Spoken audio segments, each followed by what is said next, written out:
Alright, so it's the Utah season, and I want to believe that you are actually extending your arm of love to your family members, to your friends, to people that walk with you wherever you walk. It's the season of love.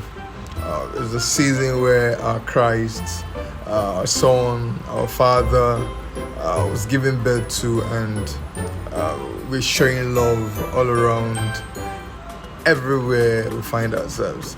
And so I'm currently on a journey to AO in one day local government in Benin City at those states. I was reached out to by my client to help him assess a 20-acre piece of land to assess the durability and the suitability of the land for agricultural purposes. And so myself and my team left Benin City,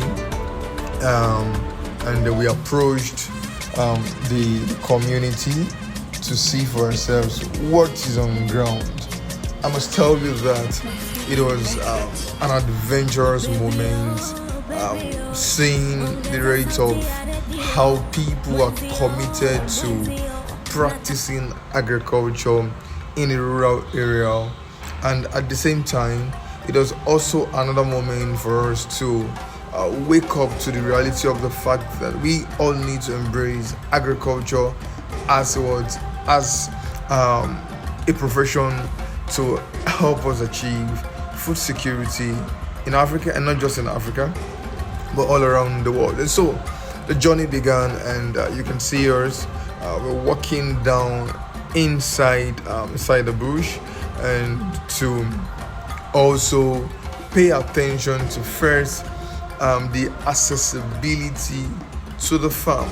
And so as a farmer, the first thing you need to pay attention to when trying to source for a piece of land to farm is the access road to the farm.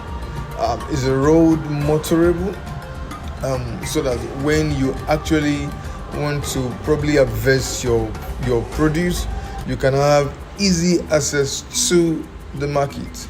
And so we are currently on a 20-acre piece of land, and guess what? We had to tour the piece of land all around. And so this was the route that was already pegged for us to walk through.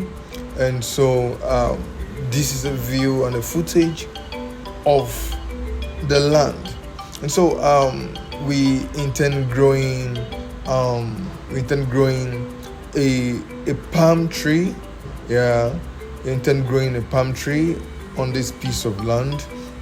If I try to come down locally, some of us may say banga. Yes, that's our local language. Some of us may say a banga.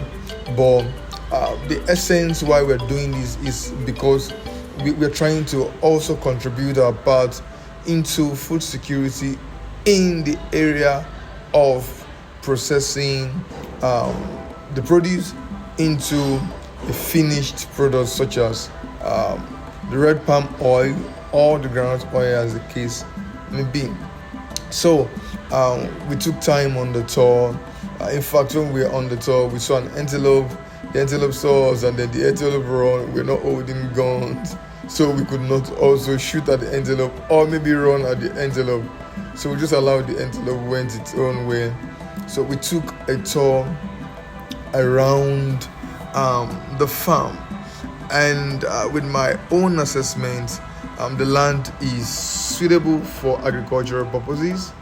They are very suitable for agricultural purposes, and at the same time, but there's something we're trying to pay attention to. We're trying to pay attention to the accessibility of the road to the farm. It will interest you to know that for a bike to take one person from the tarred road to the farm, it costs about 2,500 naira just to carry one person. So imagine that you are not analyzing or considering this aspect, and then you start because you are probably so carried away by starting up your farm. When you start doing your plus and minus to actually calculate the amount you'll be spending or investing on this farm, you will later realize the fact that you are spending so much. So you're paying attention to getting an alternative route. So we're told that we have an alternative route to the farm that is motorable, and so we are trying to assess that alternative route as well.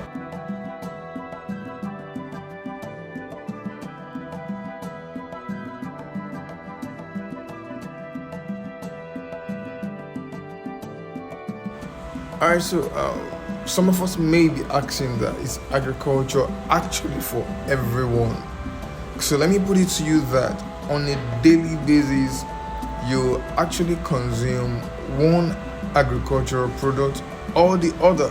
So I mean to say, you visit the restaurant, you eat food, you sustain yourself via taking anything that you consume. That is more than enough reason for you to confirm that agriculture is actually everybody's business.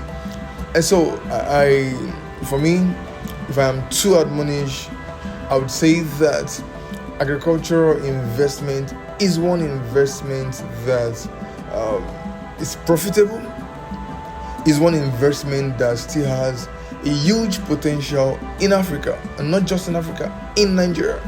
Our population is about 230 million people in Nigeria, and as we're speaking right now, we have not been able to cultivate about 10% of our land. That simply means that we are currently experiencing food shortage in Nigeria. And so this is one of the major reasons why investing in agricultural business is one investment that I can tell you for free that you would actually invest into and you enjoy the process of investing. Would you say that there are people who have invested in agricultural business before now and didn't get it right? Yes, there are people who have invested in agricultural business and didn't get it right. They know why. First, maybe due to nepotism. So some of you may say, oh, my brother or my sister should take care of the farm. Is that brother or that sister a farm expert? Alright, so I wouldn't love to bug you with a lot. You can reach me on 0706315155 and I will teach you how to farm.